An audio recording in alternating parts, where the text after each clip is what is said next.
जो कैदी कैद करके लाए गए, जो मुजरिम कैद करके लाए गए, उन मुजरिमीन की लिस्ट में, उन कैदियों की लिस्ट में एक औरत भी थी। उसका बच्चा कहीं, शीरख्वार बच्चा, दूध पीता बच्चा कहीं गुम हो गया था, कहीं खो गया था, दूध पीता बच्चा। ये औरत जब अल्लाह के नबी सल्लल्लाहु अलैहि वसल्लम के सामने पेश की गई, और जो कैदी नबी के सामने पेश किए गए, इस औरत को होश नहीं है कि हमको नबी के सामने पेश किया गया है, क्या सजा मिलेगी। उसका दिमाग अपने बच्चे की तरफ लगा हुआ है। वो अपने बच्चे के बारे में सोचती है कि मेरा दूध पीता बच्चा कहाँ होगा। यहां तक कि वो नबी अकरम सल्लल्लाहु अलैहि वसल्लम के हुक्म के मुताबिक कैदियों को एक मैदान में जमा कर दिया गया।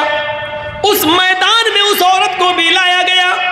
वो औरत जिस भी छोटे बच्चे को देखती, जिस छोटे बच्चे को देखती, जिस दूध पीते बच्चे को देखती, उससे छीन लेती और अपने पिस्तान से उस बच्चे को लगाकर दूध पिलाने लगती। अल्लाह के नबी ने पूछा, ऐसा ये औरत क्यों कर रही है? जिस औरत के बच्चे को देखती ये पकड़ लेती और अपने पिस्तान का दूध पिलाने लगती, ऐसा क्यों है? जवाब मिला, अल्लाह के नबी, इस औरत का बच्चा कहीं गुम हो गया है, इसलिए ये हर बच्चे को अपना बच्चा समझ रही है। अल्लाह के नबी ने उस औरत की उस मोहब्बत को देखा, उस औरत की उस रहमत को देखा, जो दूसरों के बच्चे को अपना बच्चा समझ रही है। अल्लाह के नबी सहाबा से सवाल करते हैं, आए मेरे साथियों, अगर इसको इसका बच्चा मिल जाए और फिर इस औरत से कहा जाए कि अपने बच्चे को आग में फेंक दो, तो तुम क्या उम्मीद रखते हो, क्या ये औरत अपने बच्चे को आग में डाल देगी? तसव्वुर करो नबी का सवाल। जो औरत दूसरे के बच्चे को अपना बच्चा समझ रही है, अगर इसको इसका बच्चा मिल जाए, फिर इस औरत से कहो कि अपने बच्चे को आग में डाल दे, जलती हुई आग में डाल दे, तो क्या वो डाल देगी? सहाबा ने कहा नहीं, हरगिज नहीं। उसकी मोहब्बत ये कभी गवारा नहीं करेगी कि वो अपने बच्चे को आग में डाल दे।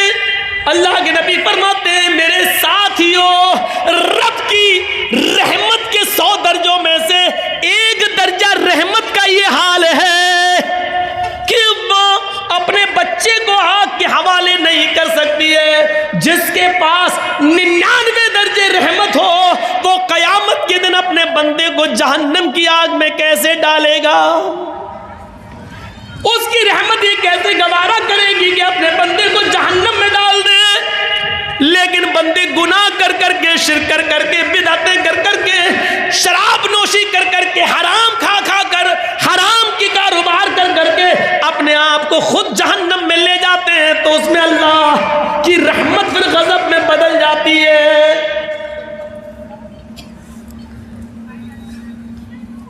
वरना रब की रहमत ये गवारा नहीं करेगी। जिसके पास 100 दर्जे रहमत हो, वो कैसे गवारा करेगा कि मेरा बंदा जहन्नम में जाए? आप एक मिसाल को समझने की कोशिश करें। आपकी बेटी है, शादी हुई, आपने बहुत से बर्तन उसको जहेज में दिए, कांच के 2 बर्तन, कांच के 2 गिलास, शीशे के 2 गिलास आपने उसको दिए, बहुत से बर्तन दिए, लेकिन 2 गिलास रखे हुए थे अलमारी में, और कांच के दोनों गिलास जिसको आपकी बेटी ससुराल में जाने के बाद रोजाना साफ कर करके रखती थी, अचानक दोनों गिलास गिरते हैं नीचे। एक गिलास तो टूटकर टुकड़े टुकड़े हो जाता है और दूसरा गिलास बच जाता है। इत्तेफाक है, दूसरा गिलास बच जाता है। अब आपसे मैं पूछता हूं, आपकी बेटी किस गिलास की हिफाजत करेगी, जो बच गया उसकी या जो टूट गया उसकी? कोई भी अक्लमंद इंसान होगा उसको अगर खड़ा करके पूछा जाए तो वो यही कहेगा, अरे जो टूट गया उसकी क्या हिफाजत करेगी, वो तो चकनाचूर हो गया है। उसकी हिफाजत करेगी जो बच गया है।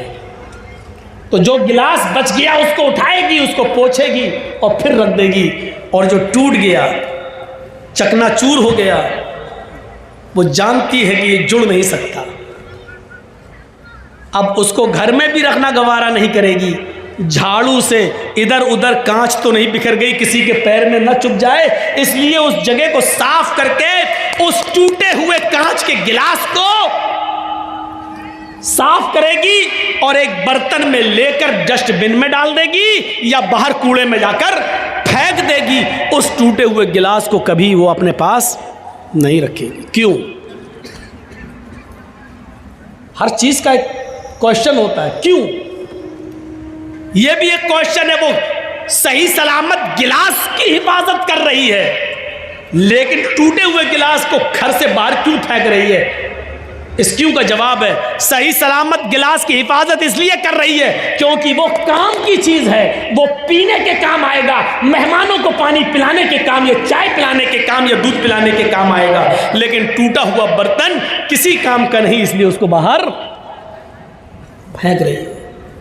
चलिए, अब मैं आपसे पूछता हूं कि एक मां के दो बेटे हैं, दोनों बेटे जवान हैं। एक पढ़ लिख कर बहुत काबिल हो गया है, उसकी सरकारी सर्विस लग गई है, उसको 1 लाख रुपया महीना मिल रहा है। मां बूढ़ी हो चुकी है, बाप का इंतकाल हो चुका है, वो बेटा 1 लाख रुपया महीना कमाता है, 50,000 रुपये महीना कमाता है, और उसी पर वो अपना पेट भी पालता है, अपने बीवी बच्चों का पेट भी पालता है और अपनी बूढ़ी मां का भी ख्याल रखता है। लेकिन उसी मां का एक दूसरा बेटा है, वो भी जवान है, लेकिन उसके दोनों पैरों में पोलियो है, लकवा मार चुका है, उसके दोनों हाथों में कंपन है, हाथ भी उसके लकवा मार चुके हैं, वो न उठने के लायक है, न अपने से बैठ सकता है, न अपने से खा सकता है, न अपने से पेशाब और पायखाना कर सकता है। इस बच्चे की उम्र भी 18-20 साल है, इसका भाई भी 20-22 साल का है, जो कमाता है और अपनी मां को खिलाता है। लेकिन ये बेचारा अपाहिज बच्चा, दोनों पैरों से अपाहिज, दोनों हाथों से अपाहिज, बिस्तर पर लेटा है, ये न कमा सकता है, न मां का पेट भर सकता है, न खुद खा सकता है। ये बच्चा भी नाकारा है, किसी काम का नहीं है, बेकार है, बल्कि ये बच्चा अपने मां पर भी बोझ बना है, बल्कि अपने बड़े भाई के ऊपर भी बोझ बना हुआ है। मैं आपसे पूछना चाहता हूं, मां इन दोनों बच्चों में से किस बच्चे की हिफाजत करेगी और किस बच्चे को अपने घर से बाहर निकालेगी? आपका जवाब होगा, वो किसी भी बच्चे को बाहर नहीं निकालेगी। वही औरत जो कांच के गिलास की हिफाजत कर रही है, जो बच गया क्योंकि वो काम का है, लेकिन मां उस काम के बच्चे से ज्यादा देखरेख इस बच्चे की कर रही है, जो दोनों बिस्तर, अपने दोनों पैरों दोनों हाथों से अपाहिज और लकवे का शिकार है, फालिज मार चुकी है, उसकी हिफाजत कर रही है। मां उस बच्चे के सर से पसीना नहीं पोंछेगी जो मेहनत करके आया है, इस बच्चे के सर से पसीना पोंछ रही है जो बिस्तर पर लेटा है। मां उस 20-22 साल के बच्चे का पेशाब और पायखाना साफ नहीं करा सकती है, बल्कि अब इतना बड़ा हो चुका है वो बच्चा कि वो मां अपने बड़े बेटे की शर्मगाह भी देखना गवारा नहीं करेगी। लेकिन इस 18 साल के और 20 साल के बच्चे की शर्मगाह देखना तो बहुत दूर की बात, उसकी गंदगी को भी अपने हाथ से साफ कर रही है और उसकी पेशाब की जगह को भी धो रही है। मेरे भाइयों, तसव्वुर कीजिए माँ के दिल में ये रहम और ये मोहब्बत का जज्बा ये कहाँ से आया? ये उसी रब की 100 दर्जे रहमत में से उतारी हुई एक दर्जे, एक रहमत के एक दर्जे का हाल है। ये माँ उस बच्चे से ज़्यादा प्यार करेगी जो बच्चा अपाहिज है, लंगड़ा लूला है और लकवे का शिकार है। ये माँ उसकी ज़्यादा देख रेख कर रही है। क्यों? अगर अल्लाह माँ बाप के दिल से ये रहमत निकाल दे तो माँ बाप से बड़ा हमारा दुश्मन कोई हो सकता है? बताइए। कमीना पैदा हो गया, कमाएं हम और मर के हम चले जाएं तो हमारे बनाए हुए घर में तू रहेगा? बाप की मेहनत, बाप का रात में जाग जाग कर मेहनत करके मजदूरी करके बिल्डिंग बनाना, जबकि बाप को मालूम है कि इस बिल्डिंग में हम नहीं रहेंगे, मेरे मरने के बाद मेरी औलाद रहेगी। अगर अल्लाह बाप के और माँ के दिल से ये मोहब्बत निकाल दे तो माँ बाप से बड़ा हमारा दुश्मन कौन हो सकता है? मेरी मेहनत की कमाई में तू रहेगा, लेकिन नहीं रहेगा। क्यों? क्योंकि बाप की मोहब्बत ये गवारा नहीं कर सकती है कि मेरी औलाद मारी मारी फिरे। ये मोहब्बत किसने पैदा की है? उसी रब ने। और 100 दर्जे रहमत के एक उतारा है, और एक रहमत के दर्जे का हाल यह है जो मुर्गी अपने बच्चों से प्यार कर रही है, बकरी अपने बच्चों से, भैंस अपने बछड़े से, गाय अपने बछड़े से। ये मोहब्बत का तकाजा है। और माँ अपने बेटे से मोहब्बत कर रही है, ये मोहब्बत का तकाजा है। मेरे प्यारे साथियों, जरा तसव्वुर करो रब की रहमत का एक दर्जा। अब जरा आइए फिर देखिए रब की रहमत का हाल क्या है। आइए और फिर देखिए कि रब की रहमत का हाल क्या है। फरमाया कि अल्लाह रब्बुल आलमीन की रहमत ये कैसे गवारा कर लेगी? जब एक माँ अपने बच्चे को आग में डालना गवारा नहीं कर सकती है तो अल्लाह रब्बुल आलमीन की रहमत ये कैसे गवारा करेगी? जबकि उसके पास रहमत के 100 दर्जे कैसे गवारा करेगी कि अपने बंदे को आग में डाल दे? बनी इस्राइल का एक वाक़या बयान करते हुए नबी अकरम ने फरमाया, एक शख्स अपने ऊंट को अपने घर के सारे सामान के साथ पैक करके निकलता है और एक सहरा और जंगल से होता हुआ जाता है। थक गया, जंगल में एक पेड़ से, एक दरख्त से वो अपने ऊंट को बांध देता है और थोड़ी देर दरख्त के साए में आराम करने लगता है। आंख खुलती है तो देखता है कि मेरा ऊंट गायब। उसमें पूरे घर का सामान बंधा था। अब ऊंट गायब, होश उड़ गए हैं, ऊंट गायब, मेरे घर का पूरा सामान ऊंट पर और ऊंट गायब। वो कभी इस झाड़ी जाता, कभी उस झाड़ी में देखता, कभी इस पहाड़ी पे चढ़ता, कभी उस पहाड़ी पे चढ़ता। वो पूरा जंगल तलाश कर डाला लेकिन उसको ऊंट नहीं मिला, उसको ऊंट नहीं मिला। पूरा जंगल तलाश कर देता है लेकिन उसको ऊंट नहीं मिलता है। मायूस होकर उसी पेड़ के पास आता है, हाथ सर पे रखकर सोचने लगता मैं क्या करूंगा। बड़ी मेहनत से माल कमाया था, गायब हो गया ऊंट, कहां चला गया? अब कितना दिन लगेगा उतना माल कमाने में और अपने घर का साजो सामान बनाने में कितना वक्त लगेगा? अब ये सोच ही रहा था, थका हुआ था कि अचानक नींद आ गई। थोड़ी देर के बाद आंख खुलती है, क्या देखता है कि मेरा ऊंट उसी पेड़ से बंधा हुआ है जिस पेड़ से गायब हुआ था। आता है, ऊंट तो ये है, जाकर देखता बंधा है, सामान देखता है तो उसके ऊपर अनाज का एक दाना भी कम नहीं है। जैसे वो अपने घर से लाया था वैसा ही हूबहू, सेम टू सेम वैसा ही ऊंट पर लगा हुआ है और एक भी चीज गायब नहीं है। इस चीज को देखता है तो मारे खुशी के, हमने दिन भर ऊंट ढूंढा, तलाश किया तो मिला नहीं और अचानक अपने आप आ गया और सामान भी गायब नहीं। इसको देखकर वो इतना खुश होता है, इतना खुश होता है कि ऊंट को देखता जाता और नजरें आसमान पे डालता जाता और अपने रब से कहता जाता, अल्लाह अल्लाहुम्मा अंता अब्दी व अना रब्बुक, अय अल्लाह मान गया तेरी कुदरत, अय अल्लाह मान गया मैं तुझे, वाकई तू मेरा बंदा है और मैं तेरा खुदा। नहीं समझ पाए ना? उसने क्या जुमला इस्तेमाल किया? मारे खुशी के उसने क्या कहा? अल्लाहुम्मा अंता अब्दी, वाह वाकई तू मेरा बंदा है, वाना रब्बुक और मैं तेरा रब। उल्टा बोल गया, समझ रहे ना क्या बोल गया वो? उसको बोलना ये चाहिए था कि वाकई मैं तेरा बंदा और तू मेरा रब है, लेकिन ऊंट पा गया, सामान लदा है, खुशी में उसको पता नहीं है, दिमाग से हट गया। इतनी खुशी हुई उसको, इतनी खुशी हुई कि उसका दिमाग ठिकाने नहीं रहा और मारे खुशी में कह गया अल्लाहुम्मा अंता अब्दी व अना रब्बुक, वाकई तू मेरा बंदा और मैं तेरा रब हूं। अल्लाह ने जुमले सुने तो मुस्कुरा दिया। ये मुस्कुराने वाला जुमला थोड़ी है।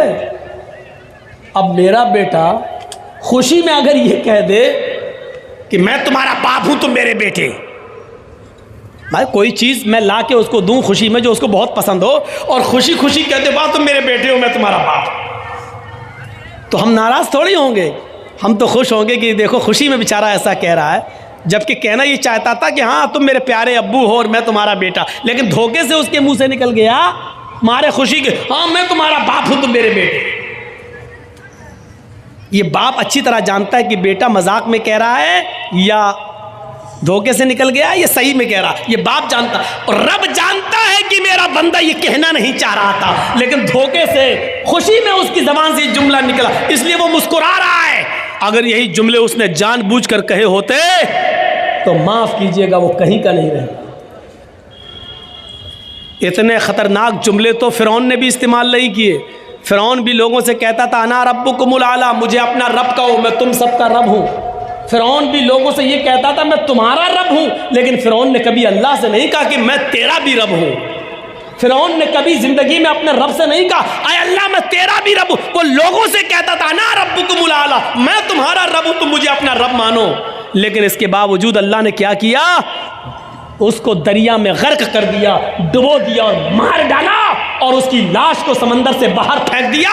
आज भी मिस्र के म्यूजियम में उसकी लाश निशाने इबरत बनी हुई है। आज भी उसकी लाश देख लो जो देखना चाहे, आज भी जमीन उसको एक्सेप्ट नहीं करती है। जिस जमीन में गाड़ा जाता है जमीन निकाल के फेंक देती है, जिस समंदर में डाला जाता है समंदर निकाल के फेंक देता है। आज भी उसकी लाश निशाने इबरत बनी हुई है। फिरौन ने इतने बड़े जुमले नहीं कहे थे, इसने ये कहा था मैं तुम्हारा रब हूँ, लेकिन अल्लाह से कभी नहीं कहा था मैं तेरा रब हूँ। लेकिन इसने तो अल्लाह ही को अपना बंदा कह दिया और अपने आप को अल्लाह, अपने आप को रब का, अल्लाह का रब कह दिया।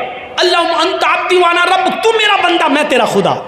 ज़रा तसव्वुर करो। लेकिन इसके बावजूद अल्लाह नाराज़ नहीं हो रहा। क्यों? क्योंकि उसके दिल की नीयत ये नहीं थी।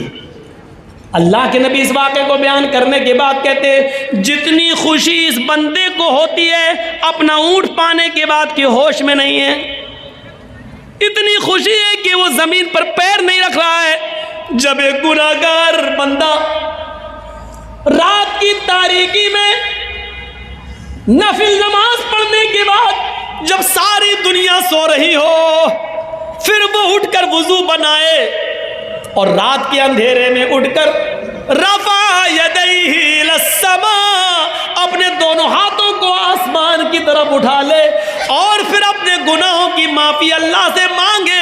आय अल्लाह, अल्लाहुम्मा ग़फ़िर ज़ुनूबी, अल्लाहुम्मा ग़फ़िर ली, अल्लाहुम्मा ग़फ़िर ली, अल्लाहुम्मा ग़फ़िर ज़ुनूबिना वरहमनी वस्तुर उयूबिना।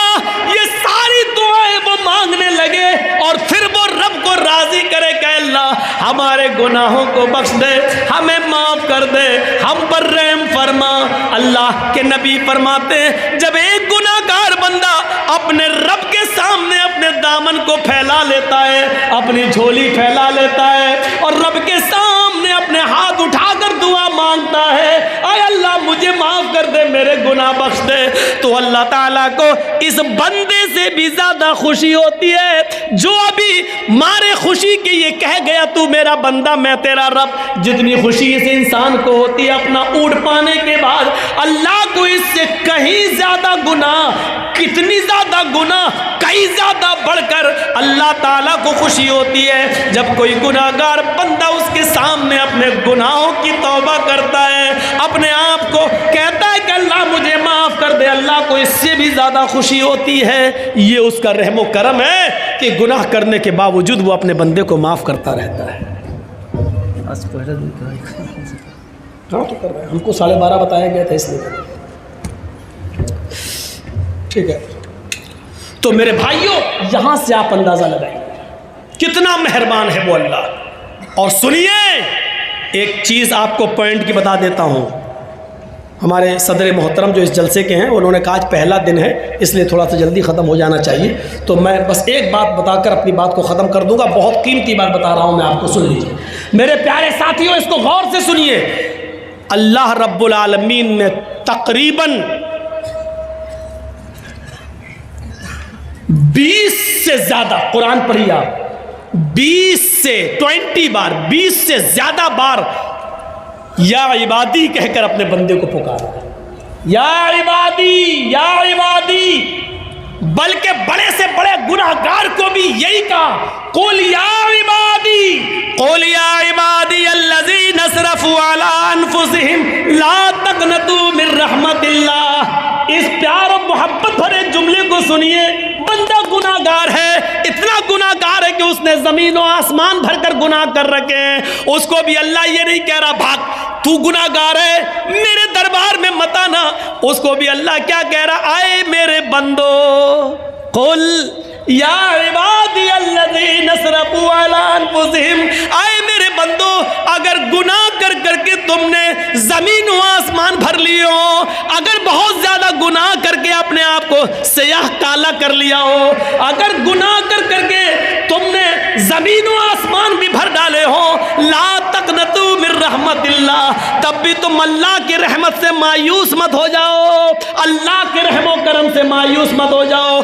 अगर तौबा करोगे तो हम आज भी तुम्हें माफ करने के लिए तैयार हैं, अगर बख्शिश मांगोगे तो आज भी मैं तुम्हें बख्शने के लिए तैयार हूँ। 20 से ज्यादा बार अल्लाह ने कुल या इबादी कहा है, आए मेरे बंदो, आए मेरे बंदो, मेरे पास तो आओ, मेरे बंदो मुझसे गुनाहों की माफी तो मांगो, मेरे बंदो मेरे पास गिड़गिड़ाओ तो रो तो सही, हम तुम्हें आज भी माफ करने के लिए तैयार हैं। अगर 20 मरतबा या इबादी का है तो कुरान पढ़िए, 300 से ज्यादा, 300 से ज्यादा उसने रहमत का लफ्ज इस्तेमाल किया है, रहमत का लफ्ज इस्तेमाल किया है। ये मेरी रहमत, ये मेरी रहमत, ये मेरी रहमत, और एक लफ्ज तो ऐसा कह दिया है, रहमती वसीअत कुल्ल शै, रहमती वसीअत कुल्ल शै। आए मेरे बंदो, मेरी रहमत हर चीज को घेरे हुए, मेरी रहमत हर चीज पर छाई हुई है, मेरी रहमत के साए में आओ तो सही। आए मेरे बंदो, मेरी रहमत के दायरे में आओ, हम तुम पर भी अपनी रहमत निसार कर देंगे, हम तुम पर भी अपनी रहमत का साया कर देंगे। ये अर्रहमान अर्रहीम, ये रब की रहमत है। माँ बाप, भेड़ बकरी, दुम्बा, मुर्गी, कुत्ता कुतिया और जानवरों की रहमत और इंसानों की रहमत भी सुनी और रब की रहमत भी आपने सुनी। ये सब रब की रहमत के 100 दर्जों में से एक दर्जे का हाल है, और रहमान रहीम। मैं 2 ही आयतों पे चल पाया, अल्हम्दुलिल्लाह रब्बिल आलमीन अर्रहमान रहीम। अभी रहमान रहीम पर और भी बाकी है मेरे प्यारे साथियों। कल कोई दूसरा टॉपिक आपके सामने रखेंगे। हम यहाँ से ये सोच कर उठें कि अल्लाह रब्बुल आलमीन है और रहमान रहीम है, वो मेहमान है, वो जिस तरीके से सबको पालता और पोसता है, उसकी नज़र में कोई दोस्त और दुश्मन नहीं, वो सबको देता है। तो हमें और आपको भी उसको रब समझना चाहिए और उसकी रहमत का फ़ायदा उठाना चाहिए, अपने गुनाहों की माफ़ी मांगना चाहिए, और उस रब ने जो हमें ज़िंदगी दी है, उस रब की दी हुई ज़िंदगी को उसी रब के बनाए हुए कानून के मुताबिक हमें चलाने की कोशिश, चलने की कोशिश करनी चाहिए। हम अल्लाह से दुआ करते हैं कि बारे अल्लाह हमारी ख़ताओं को माफ़ फरमा दे, हमारे गुनाहों को बख्श दे, हम मुसलमानों पर रहम फरमा। अल्लाह हमें अपनी रुबूबियत को समझने की तौफीक अता फरमा और हमें रब्बुल आलमीन के रहमान और रहीम से हमको रहमत तलब करने की तौफीक अता फरमा। जब तक तो हमें ज़िंदा रख, इस्लाम पर ज़िंदा रखना, जब हमारा ख़ात्मा हो तो ईमान पर हमारा ख़ात्मा फरमाना। वमा अलैना इल्लल बलागुल मुबीन व आखिरु दअवाना अनिल हम्दुलिल्लाहि रब्बिल आलमीन। अस्सलामु अलैकुम व रहमतुल्लाहि व बरकातुहू।